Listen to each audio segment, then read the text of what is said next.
Today on the Veteran Ventures podcast, Griffin and I talk about the last 20 episodes. Today marks the 21st episode that we're publishing, and that brings us into the top 1% of podcasts that have actually made it past that 20 episode mark. Today we talk about the key takeaways and the key commonalities across all the guests that we've had on the podcast that we've realized have enabled their transition and really set these people up for success. We hope you enjoyed the episode today. Most people you talk to when transitioning out of the military have never actually transitioned out themselves. You're probably getting a bunch of opinions from people who plan on staying in until retirement and have no idea how to actually show empathy for your situation. This podcast is about providing fresh perspectives and a front row seat for conversations with successful veterans doing big things after leaving the military.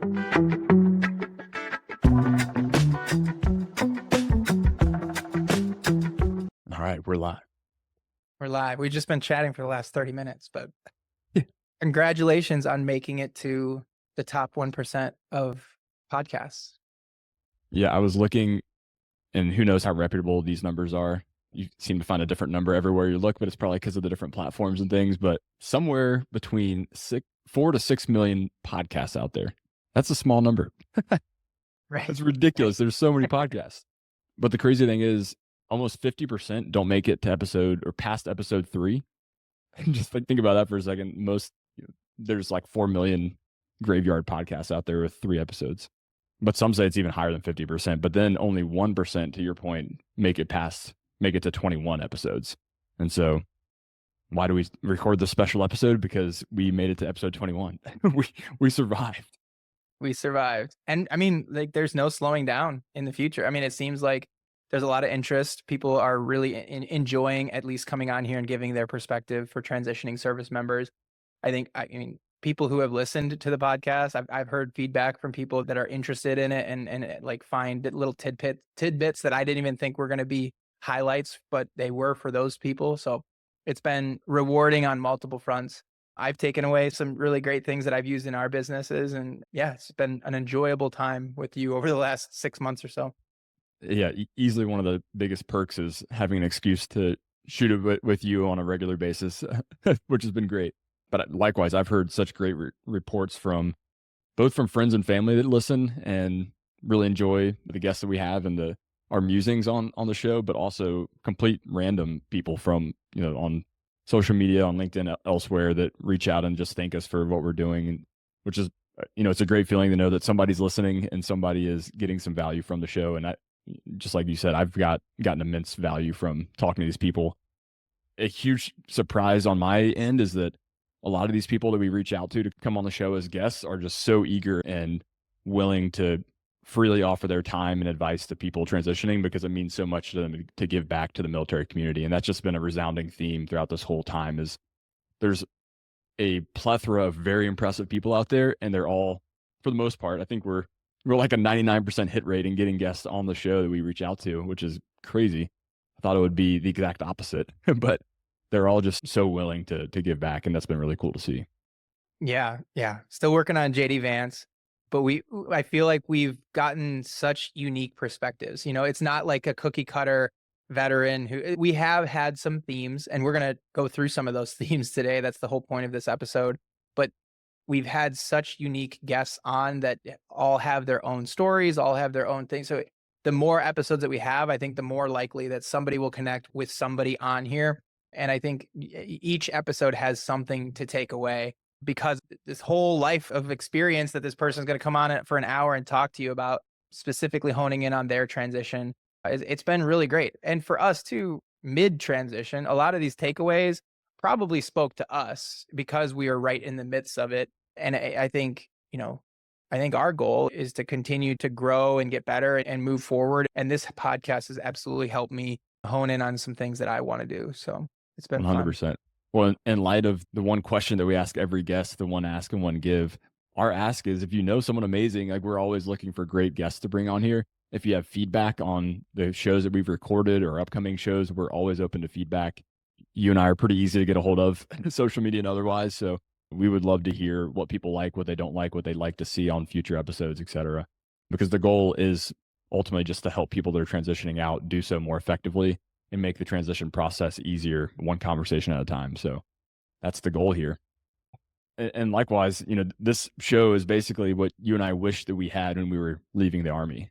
And so hopefully somebody finds this and is just has the reaction like, this is exactly what I was looking for and have been hoping for was out there. So I could see some different perspectives beyond just going to a job fair and seeing a few Fortune 500 companies that are trying to get me into their pipeline. I was hoping there were other options. And the good news is there are tons of other options out there. Right. Well, and that to your point, I think that was why we started this, right? It was the army or the military kind of fits if you fit into their mold, then the transition process will probably work out for you, right? But there's a lot of people who don't want to pursue those four things that they highlight during the transition process.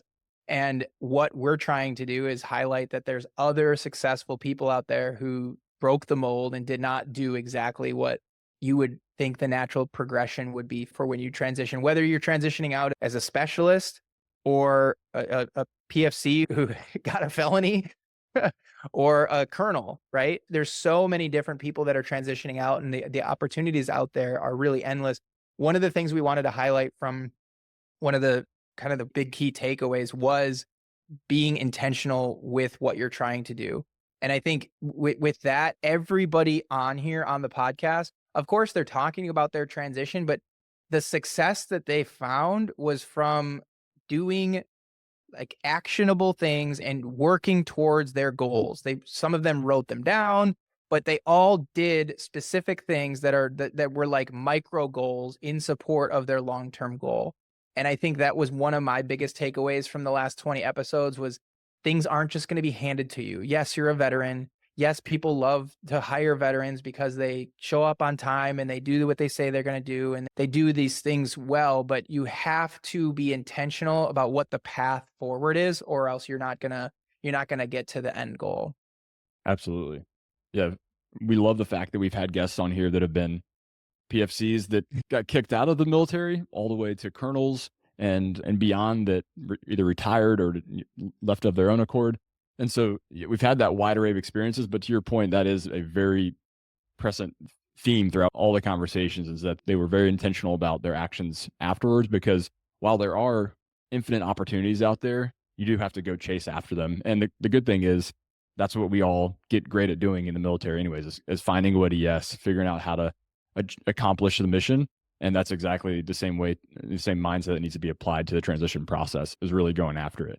There were a few of our guests that have talked about doing hundreds of cold outreach, hundreds of conversations, interviews with people, either when they're starting a company or just for their transition process. I remember on Max's episode, he talked about reaching out on LinkedIn to everyone he could find that was Honeywell, Kansas City. He was like, I'm going to know every single person that I can connect with on LinkedIn, get coffee with them, and really go down the rabbit hole of this cold outreach. And he did that with multiple organizations. And we talked to so many different guests on the show that have done the same thing. Just, I'm not saying that sheer volume is always the answer, but it definitely helps give you a very informed decision. And building that network so intentionally, to your point, has paid huge dividends for all the people we've talked to.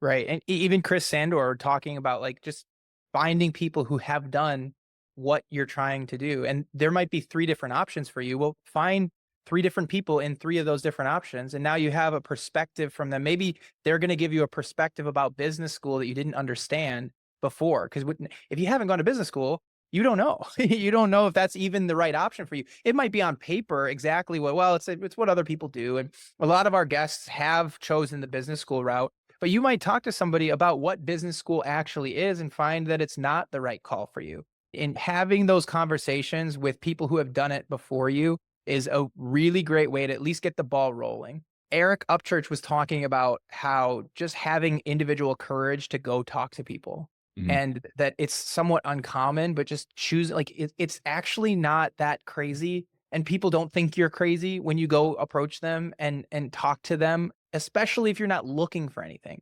And that's the key. If you do this early enough in your transition, it's so unassuming. You're not asking for a handout. You're not really asking for anything. You just want a conversation about whatever industry they're in. And it's such a low barrier to entry, but it's also just no pressure on the person giving the advice. You're not looking for a job yet. You're just trying to understand. And to Max's point, a lot of those ended up leading to job opportunities, even Mhm. if he wasn't asking for a job.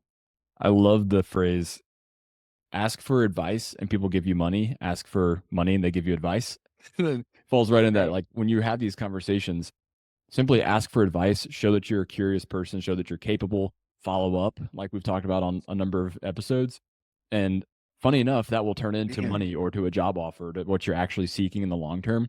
But it starts off with that genuine curiosity, taking the Right. initiative, following up, being a good person, all of those things that kind of should go without saying when you're leaving the military that you've developed throughout the years, but it comes back tenfold when you simply do those things. No, you're absolutely spot on there. That's a good point, and a lot of people have brought that up is like just use your relationships and follow up with those mentors and make sure that you provide value back. And one of the things that we've spoken about is providing value to a mentor doesn't mean that you're necessarily helping them with their thing. Like a lot of times as the person being mentored, you can provide value just by following up and saying, "Hey, here's the advice you gave me. Here's what I did with it, and here's where I'm at now." And when you're a mentor and you're giving advice, that sometimes is absolutely paying enough. You're like so happy that this person took your advice and ran with it and was successful.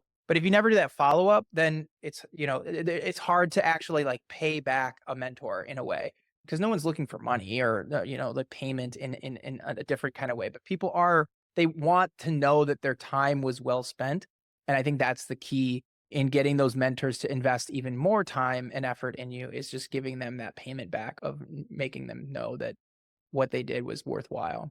Yep, absolutely. And then, we've hopefully provided the opportunity to actually add tangible value through the ask and give question that we do as if you listen to the first 20 episodes, we'll call it the first 17, excluding ours and the intro one. You got 17 people that are very high achieving that you could do something very tangible for and make a huge impact. I guarantee you that half, if not all of them, are never expecting anything in return, never expecting anyone to actually listen or follow up on that ask. But if you were the one person that did, I think that would be substantially noticed by any of those guests. Right. Well, it does go to show you that even the most busy guests we've had on have mentioned that they still give time like, they'll give an hour to somebody who reaches out. I mean, why wouldn't you? I mean, it's the human thing to do. I'm not saying everybody would do it, but even the people who are like, "Man, these guys are, like, top in their field of whatever they're doing," and even they would, if you reach out, that'll happen. Like, they would for sure do that, and at least it's an hour, and maybe it won't lead to anything, and that's okay, but at least that conversation will get your brain turning about the transition and about what is out there. I mean, it wasn't the same exact situation, but there was a story when I was at MCCC and I was walking the boardwalk or whatever in Columbus, and I just ran into somebody and they were like basically like a family office manager and just chatted with them. Didn't actually obviously didn't lead to anything. I went to command in the 173rd, but it at least got my brain turning about what was available outside of the military, right? And again, I wasn't looking for a job. They weren't offering a job, but I spent like a half a day with them, just kind of seeing what their operations were and doing what they did. It led to obviously me going to their offices and figuring it, seeing what they were doing. But that stuck with me for years. Just that one interaction, you know what I mean? And it doesn't always have to lead to a job. It can also be just help give you, things to chew on for your transition. We've So, seen so many times the building blocks, not only of conversations, but of little things you learn from each conversation and from skills that you learn along the way, how those just accumulate throughout the years. I'd love to, talk for just a second on some of the hard skills that people have mentioned developing, which I think is we talk about being intentional with the transition. One is building that network. Two is maybe building some of those hard skills. We'll get to this in a second. Your experience in the military 100% does translate as much as a lot of people think that it's hard to translate to the civilian world. It's hard to communicate with potential employers how your time as an infantryman might work out in the finance world or whatever it is. We can get to that here in a second, but I think another part of that intentionality is building hard skills. And we've talked to several people who have talked about really leaning into if you have a technology side or if you're interested in any way leaning into AI and leaning into some of the completely free or very low cost tools that are out there to use AI not only for your transition, but also to build hard skills that can be enormous value add to organizations. So I love, yeah, love to talk about some of the hard skills that people have talked about developing. And we've had people mention free or low cost finance courses, other ways to really learn skills that sales, marketing, that all these companies are looking for that you may not explicitly have developed in the military, but certainly can develop pretty quickly. Right. Yeah. Josh Otero mentioned using ChatGPT in his pursuits of everything. And I think that takeaway, though, if people don't know about that, you can spend 20 hours learning ChatGPT, and that will enable your even less. I mean, you could spend 5 hours learning ChatGPT, and the ability for that to impact not only just your transition, but also whatever organization you get into. We're early enough in that idea of using AI as a layer on everything that is going on, that a little bit of effort will put you in the top 5% of knowledge on that topic right now. And I think it is kind of our generation's internet in a way. If you miss that bubble, people are going to be beyond you and you're going to be the one trying to figure out PowerPoint. Like, you know, but if you start now during your transition, I think what you'll probably realize is a lot of civilian companies are probably incorporating it more than the military is, even though the military is incorporating it at higher levels. If you're like an infantry platoon leader, you're not really incorporating AI. At least the military is not forcing you to incorporate it. So my suggestion for people is at least understand it and figure out what it's capable of. And you might be surprised on how well it can effectively improve your transition and just help with your life or whatever you're doing in your next pursuits.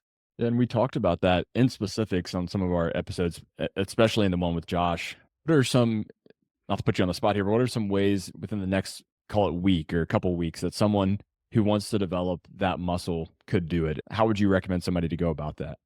Yeah, when I explain it to people, I really talk about like your grandma Googling things, right? And when people laugh, but it's like your grandma couldn't Google because she didn't really know how to Google. Just typing in the right thing to Google will get you the right answer. I mean, when I Google stuff now, I get the right answer right away because you just know how to Google. And ChatGPT specifically is the same thing. You just have Well, to Gemini's learn nice too. Yeah. Well, have you used it? Not extensively, but whenever I Google things, I look at the Gemini answer first. Oh, for sure. Yeah, exactly. But and that's just another way to do it. But with ChatGPT, it keeps a log of what you put in there. So Mhm. what I recommend with people is start using it as your notes. And some people are iffy about like, you know, I guess protective, like whether it's protected or encrypted or whatever. But you don't have to put your social security number in there. But I just take notes in there and develop a log of about 5 days or maybe a week worth of notes about what you're trying to do. Just put notes in your transition and then start asking it questions to be able to. And the question specifically is just tell ChatGPT to ask you questions that will help further its knowledge and understanding of what you're trying to do. And then answer those questions as robustly as possible. And then now it has this really good baseline of what your goals are, what your intentions are, and what you're trying to do. And then moving forward, then it's just use it like a personal assistant on steroids, right? Like, eh, you know, your go-to should be ChatGPT first before you do actually anything. Like I wrote a contract for an employee. Is it a lawyer? No, but did it save me from having to write the base of a two-page contract? Yes, and then I got to spend the 30 minutes to 30 or 45 minutes editing it and making it 100% product as opposed to spending an hour typing the damn thing up and then being too exhausted or whatever, or not having enough time to be able to put the finishing touches on it. But for a transitioning service member, I'll hit one more point. You fill it all in with all that. Take your notes, have it ask you questions, tell them you're thinking of transitioning and you're weighing your options, and then help inform it so it can help you figure out what options you're actually weighing and what the values of that is. Because a lot of people, I think, misvalue their decision. And what I mean by that is like the grad school thing. It's like, yeah, on paper, the grad school thing, I'm gonna go to grad school and then I'm gonna get out. I'm gonna make $1 million a year. It's gonna be perfect. Well, that might not be the right analysis for everybody. And I think ChatGPT does a good job helping people value decisions and doing more of like an actual decision matrix and figuring that out as opposed to just doing it on paper yourself, which is what I used to do, right? I used to like make the decision matrix in Excel. But yeah, my love for Excel has waned with the introduction of ChatGPT. So Man, you're cheating on Excel with ChatGPT. I never thought I'd hear that, Jack. yeah. I mean, Chat just does it, right? I mean, like you can literally put stuff in there. The interesting I do get a lot of Excel formulas from ChatGPT. Hmm. You just put plain language into ChatGPT and it gives you exactly what the formula should be for what you're trying to produce. So it's pretty awesome. And there's also so many other great tools that non-tech people can use that have AI embedded in. I mean, Canva is a great example. I mean, Mhm. I'm far from a graphic designer, but if you're, let's say you're a platoon leader that wants to design a new platoon logo or something for an event or whatever it might be, if you're the FRG like liaison, you have to create something for that, and it's just like another thing on your plate. You can Right. essentially outsource all of those things immediately through ChatGPT, through Canva. You can create logos, you can create all kinds of stuff.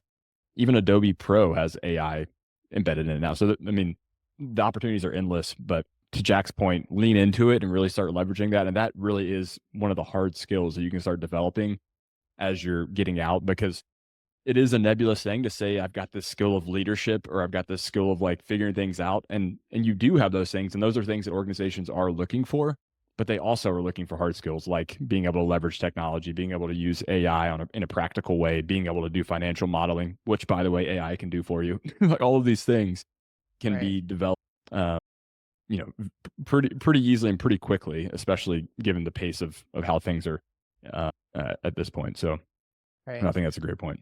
Or you want to analyze what your financial situation will be like when you get out. If you kind of know the region that you're going to live in, you can ask it that. You can kind of have it create a budget for you that will drive like what sort of pay range you should be shooting for when you get out of the military. You can. I literally, when I started the Honeydew Hawaii business, I just basically said, hey, here's what I'm trying to do. Give me the next 30 days of tasks and break it down. Here are the employees that I have. Here are the specific individuals that I have access to, and assign each task to those individuals with a date. It literally just provided that. And it had like legal tasks. It had business entity tasks. It had what I had to do for, purchasing materials. It basically does the 90% of the work for you. Then you just go in there and hone it in. I did pricing strategies for the memberships, like where should I price things at?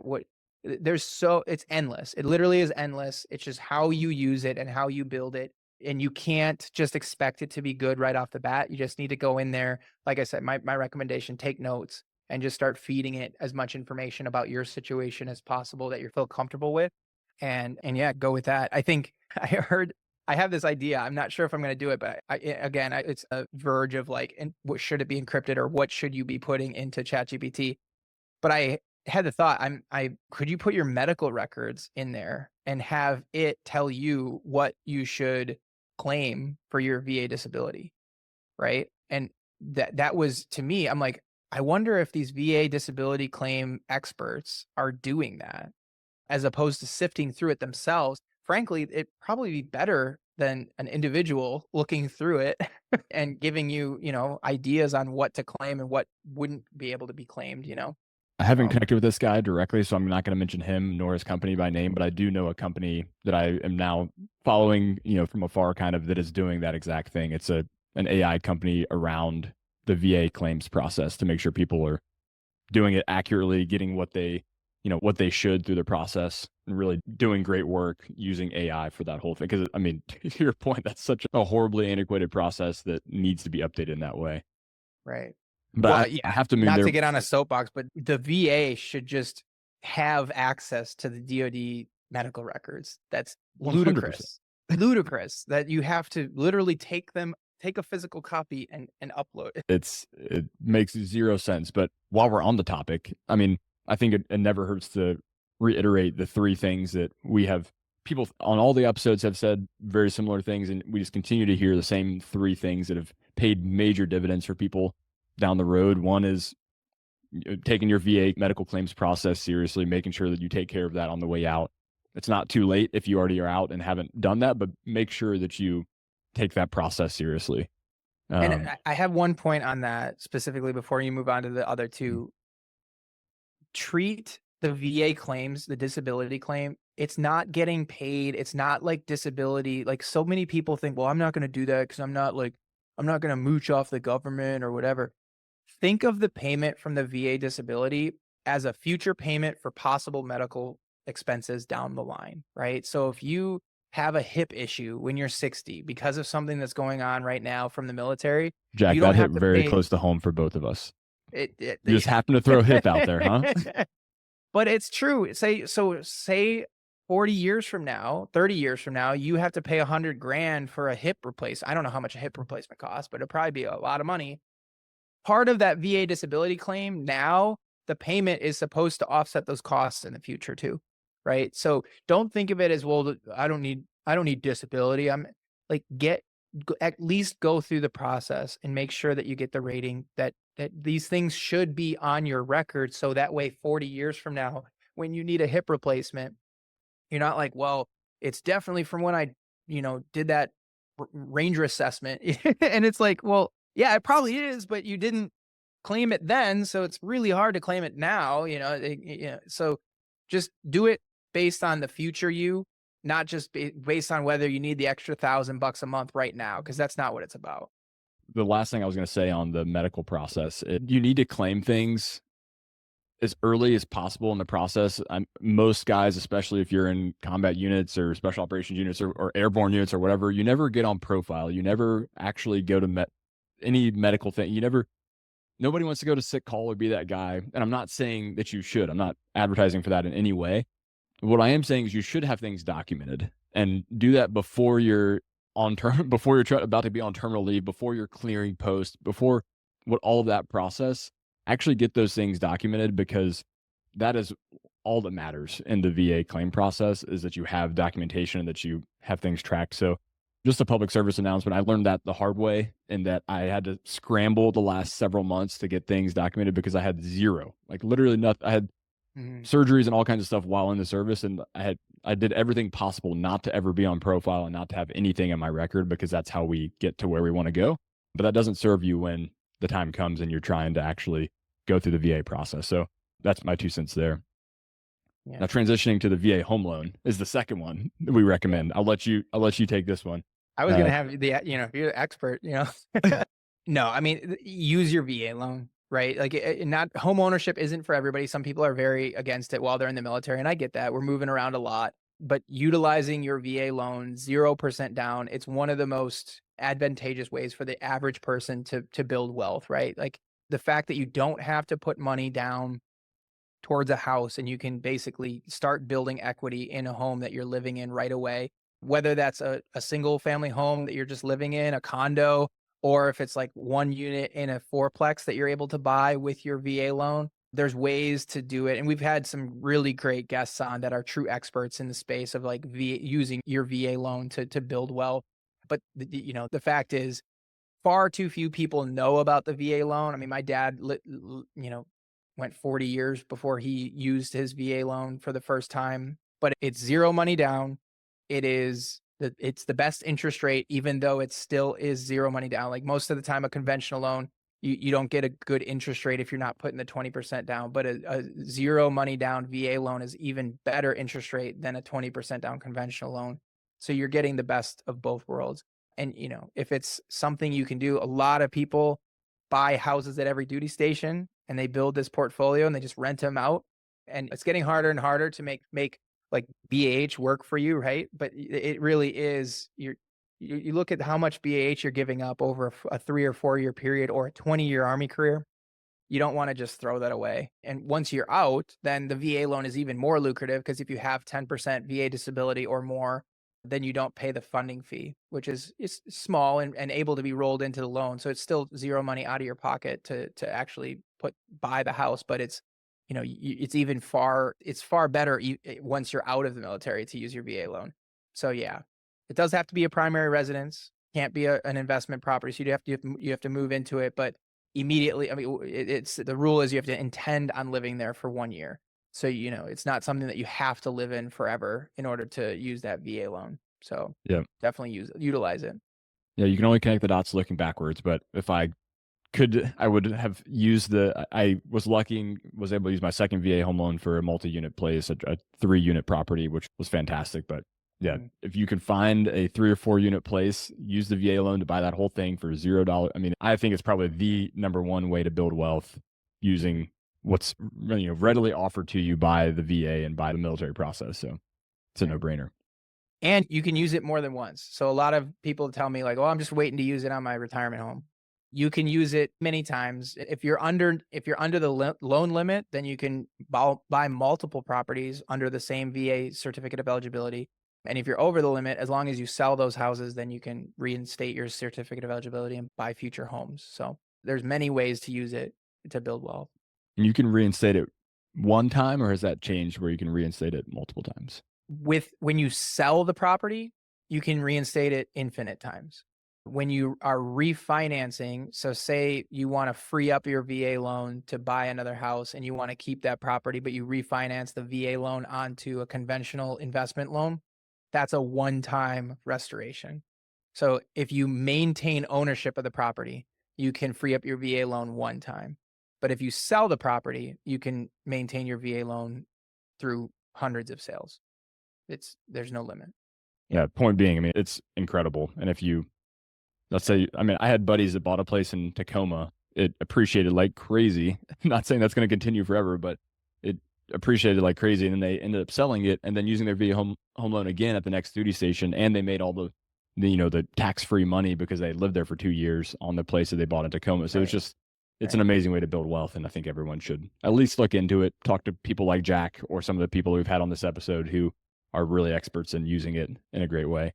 And then the third and final before we've gone down this road plenty of times, but use a corporate skills per corporate fellowship, CSP, whatever you want to call it, skill bridge. Several of our guests on this podcast have done that and had tremendous success from it. A lot of them talk about how they learned from it and it kind of launched them into new endeavors, or they got a job at that place or whatever it might be. Others have talked about how they did a CSP, they didn't like their experience or they learned what they didn't want to do, and then it just further informed what their next steps were. They avoided going down years or longer at a company or in an industry that they didn't want to pursue. So up to, at least in the army, it varies by service, but at least in the army you have 6 months, up to 6 months of completely free labor to that company that's sponsored by the military. It's just a tremendous program. There's a bunch of nonprofits and other groups out there that can help you work through that process. And you're not limited just to the Skill Bridge organizations. They have a set list. It's becoming a little bit more restrictive in some ways, but Mhm. you virtually can work for any company out there as long as you can get it approved by one of these kind of partnership nonprofits or companies. And so we've talked about some of those on this podcast. I recommend you looking into some of those. And maybe something that we'll do in the future, Jack, is put together a comprehensive list of some of these organizations. There's tons for SkillBridge, there's tons for graduate school, there's tons for undergrad, there's all Right. just tons of organizations out there to help people transitioning. So that's probably something that we'll put out here going, at some point in 2025. But yeah, the corporate fellowship was tremendous for my transition, informed all kinds of decisions that I made later on. So highly recommend pursuing that. Yeah, and I'll broaden that a little bit to just education benefits too, right? Like the GI Bill, of course, everybody knows about it because you pay for it right off the bat, and you kind of at least should be aware of it. But utilize it as much as you can, and also access your state's websites on on what your state provides for VA compensation or VA entitlements, right? That's a really unique one that I think not everybody's aware of. It's not just the federal government providing VA benefits. So was able to go to Wisconsin, look at their website, and they also cover an entire, it's like a second GI Bill for any of my kids that end up going to school there. A friend of mine just got out. He's born and raised in Hawaii. We had him on the podcast, but he got out and got 100% VA disability. And now all of his kids get to go for free. And there's just so many things out there that the states are doing to also help with benefits for VA that really do help people out. It's going to be on you though to go to that state website. Just literally Google, like Wisconsin VA benefits, and it'll take you to their VA website. And it's actually a pretty extensive list. You blew my mind when you mentioned that on one of our early episodes. And so I started looking it up. I live in North Carolina. Don't quote me on this. Anything can change. But what I saw in just a quick Google search, I don't have kids even old enough for elementary school yet, but eventually I'm looking at things. The state of North Carolina will also pay for our kids to go to public North Carolina schools completely free. I did commission out of North Carolina, but that- basically what I saw is all you have to do is be a resident of the state, and have been honorably discharged from Yep. that state with, I can't remember, a certain percentage of disability or something. But the bottom line is there's all kinds of state benefits out there. I had no idea that the such tremendous benefits are in the state of North Carolina and many states. One or the other. It's either that you commissioned or enlisted out of that state, or you are a current resident of that state. So it's like, it's Yep. basically you got to, check the block in one way or the other. But it's definitely a way to really provide at least that buffer. Like, hey, if you're worried about it, you might have older kids during your transition or whatever, that might be something that you're definitely thinking of. It's out there, do the research, and it's just part of that transition process. Once you're a veteran, there's a lot of people out there trying to help vets. Awesome. Well, another theme here, Jack, from a lot of our episodes is virtually none of the people we've talked to stumbled into their lifelong passion or to their next, 2 decades of professional work right after they got out. Myself included, I fell into the camp of thinking when you get out, you have to find the perfect thing because you're committing the next decade of your life, almost as if you're signing a massive contract with the military that you're committing to. And that's just not the case. I mean, we're not advocating for jumping between profession. Like, I think that there's a lot to be said for going deep in a certain industry or skill set if it's what suits you and what you really find a lot of energy in. But at the same time, you're not signing away the next decade of your life to a particular organization or corporation. And so I think that's just a misconception that a lot of our guests have addressed, and that is helpful to address, is that a lot of people have just taken the next best step and they've course corrected along the way and found their way into where they are now, where they do have a lot of passion, where they do feel like they're fulfilling a lot of what they are really uniquely skilled at doing. So you don't have to make the perfect decision right as you get out of the military, because frankly, you don't have enough data to inform what that decision should look like. You're building that data through conversations, through some of these networking events or conversations that we've talked about, but you simply just don't know until you get into it. Just take the next best step and then start developing along the way through these kind of introspective questions and conversations with other people in different industries. Right. Yeah. And we've highlighted a couple different things to this point. And I think that your analysis, of course, you've already probably decided that you're going to transition, and there's an infinite number of things you could do. So do your analysis, figure it out, but don't feel the pressure that what you're going to choose is the end all be all. And we've had people on here who their advice was maybe to actually stick with companies a little longer, not to necessarily chase the salary or, find the shiny object and the greener grass on the other side of the fence, I suppose. But at least that's out there, to where if you're not happy with what you're doing, there's an endless number of industries, and your veteran service definitely still applies. And whatever you learned at that job will apply to the next job, to et cetera. So as long as you're intentional about what you're doing, I think it's a great call. But yeah, Maurice, you said, like, it's not about just jumping to the next lily pad. And I'm paraphrasing, of course. I don't think he said anything about lily pads, but He's a um, big flower guy. yeah, but you have to learn from those experiences and then move on. And you know me, I'm a huge growth mindset guy. Like, you have to own those experiences, but then learn from them and move on, and not be defined by negative experiences or positive ones, right? Like, if you are defined by mistakes or triumphs, it's going to stifle that growth too much. And I think, to your point, like, not necessarily stumbling on that home run thing right off the bat is not something that's going to, limit you from success in the future. You've got a long time, whether you're retiring after 30 years. I mean, you're still only 52 years old, maybe even 48, if you do 30 years in the military, right? So the question is, you have another 30 years of productive life for sure, and maybe even 40 or 50, right? So, there's a long time moving forward for you to figure out what you need to do. You don't have to find that home run right off the bat. Maurice, one of my favorite quotes from the entire podcast so far is, he said, "If you chase money, it runs." And Chris Sandor Mhm. said something very similar to that. And one of my favorite people from the military that I worked for said the military doesn't necessarily compensate you financially, but what they lack in financial compensation, they make up for generously in camaraderie and adventure. And so while you might feel like you've lacked some of the financial compensation you think that you're worth or that you could achieve while being in the military, a lot of people are so tempted, and it's very, myself included, it's very easy to want to chase making up for that or make up for lost time. But we had so many people say it's way more effective and it pays massive dividends down the road if you simply focus on creating value first, like we've talked about, build relationships, and just be incredibly high caliber at whatever you pursue.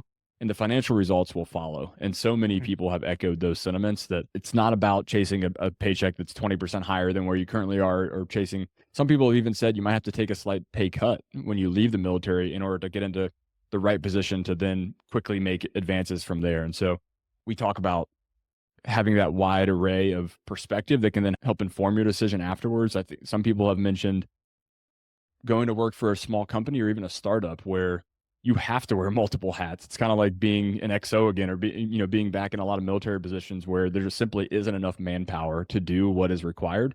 And so you find yourself very quickly doing a lot of different things.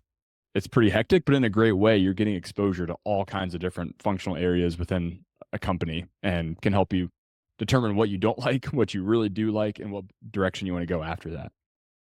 It brings me to another point of what we've kind of hit on in a lot of episodes is replacing what you mentioned, like the sense of purpose, the adventure, and the camaraderie. And that's something a little bit, it's maybe toned down. Like we're pretty happy on this podcast, but it's also a very real thing when you're transitioning out of the military. People don't realize how much the military intentionally creates that camaraderie.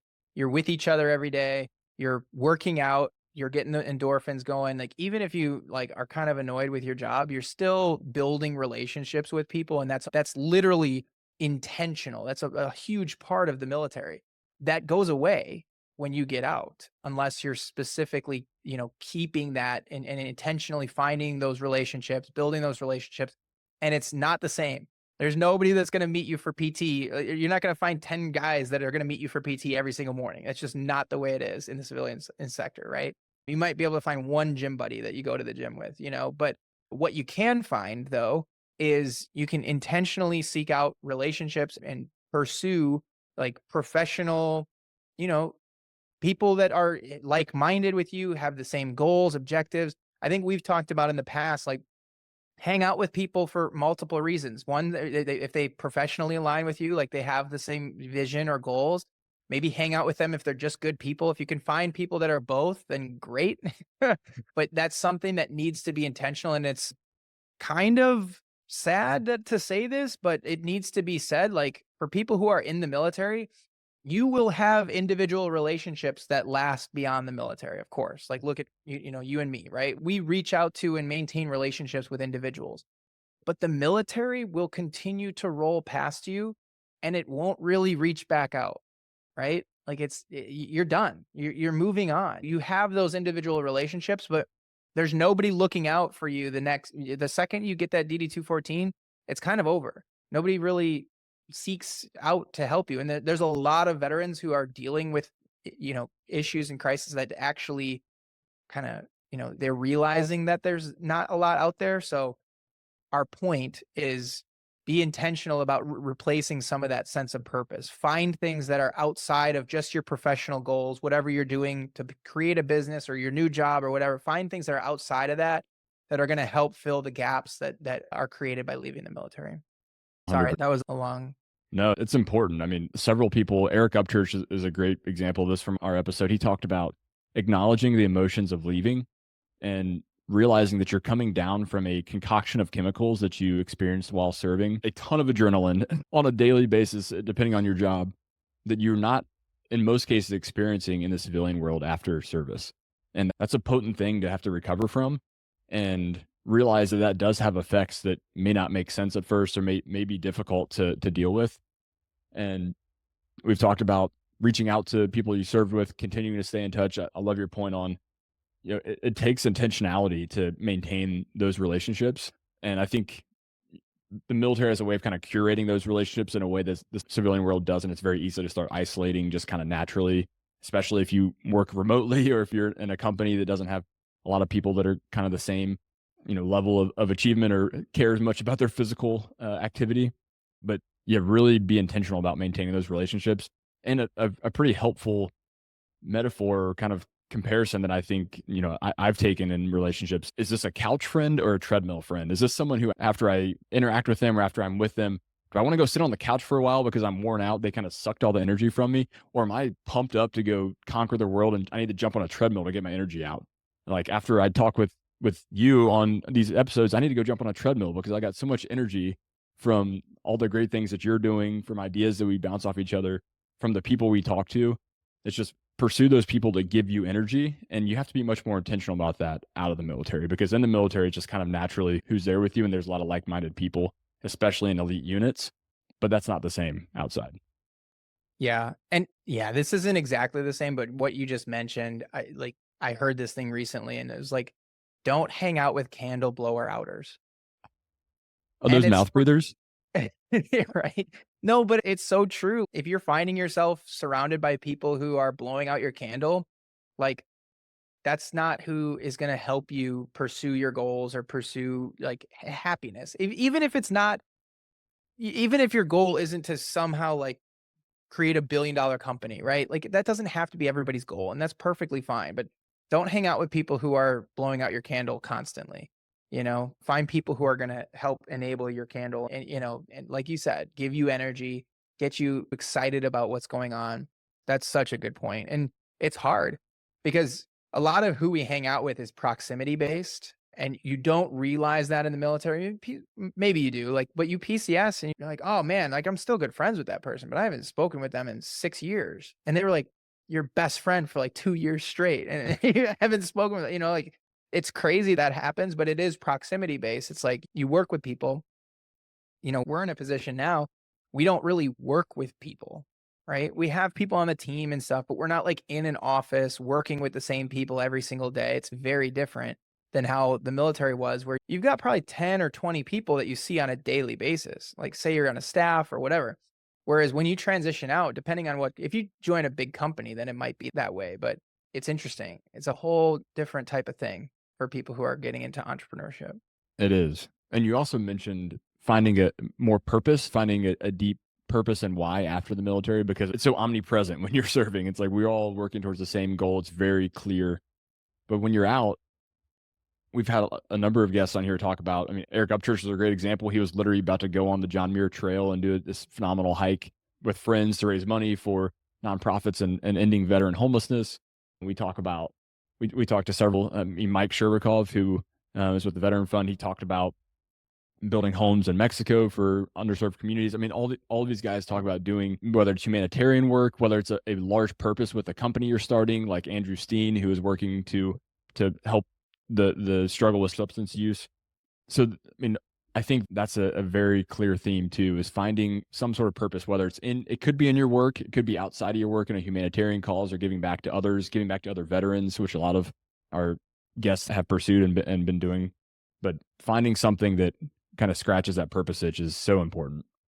And hey, not to devalue any of those globally impactful things that those people are doing, but also spend time with your kids. Find purpose in creating, pursue art or learn a new language or be a better husband or spouse. Like there's also things that are smaller in global impact that can provide purpose for you in your life. And it coming from the military where you're like, dude, this mission that we're doing is like it's like logistics for the Pacific, like impacting, like what's going to happen for World War III.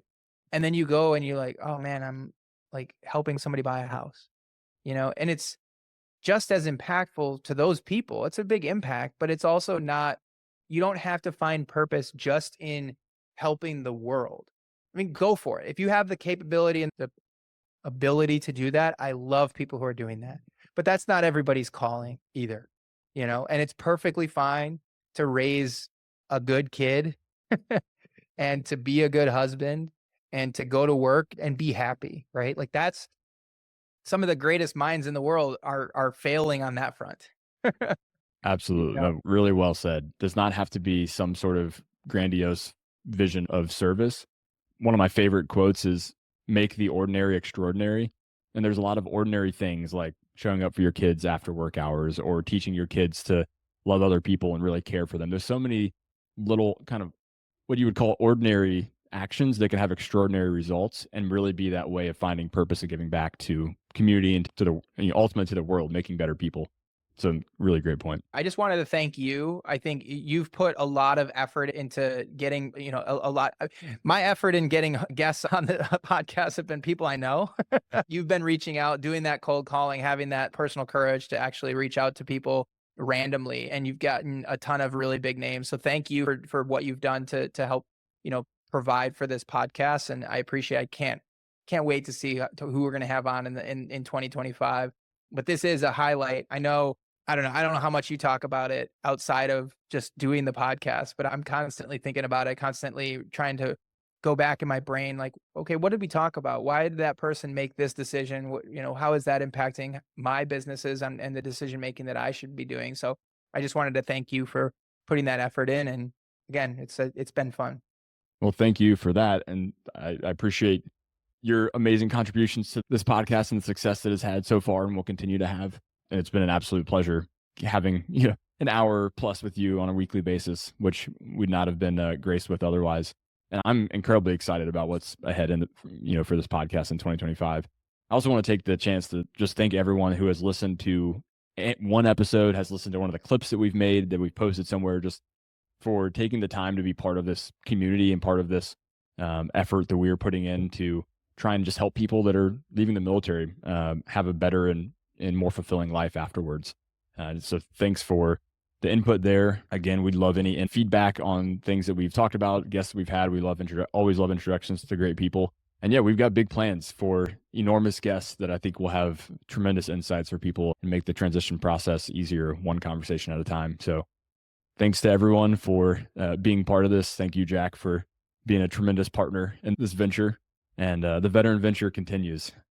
I'm very excited about it. Great. Thanks for listening to this episode of the Veteran Ventures podcast. If you heard something interesting or found the show to be helpful, send it to a friend who is transitioning out of the military or considering a transition. We'd also really appreciate if you left a rating and review of the show. That helps us reach more people with these amazing stories of successful veterans. We'll catch you next time on the Veteran Ventures podcast. And until then, go do the thing. Make that decision, have that conversation, and go find your next mission.